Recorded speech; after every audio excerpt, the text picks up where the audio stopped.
काल एक ठिकाणी घाणा बांगड्याच्या कार्यक्रमाला गेले होते.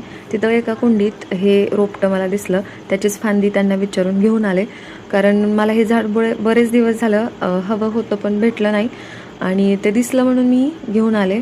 तर याचं नाव काही मला माहिती नव्हतं. मी गुगलवरती सर्च केलं तर बेबी सनरोज असं त्याचं नाव येत होतं आणि याला छान अशी पिंक कलरची छोटी छोटी फुलं येतात.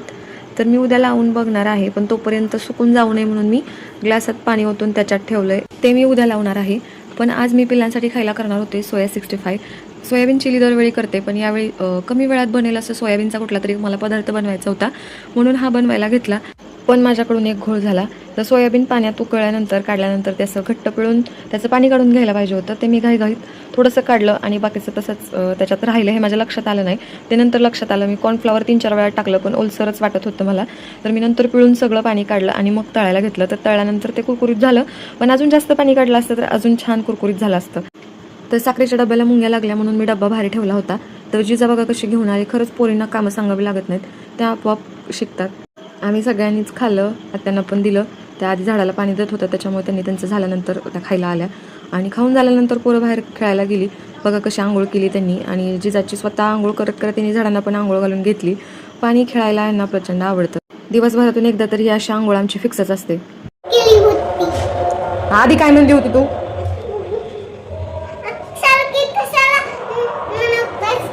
काय?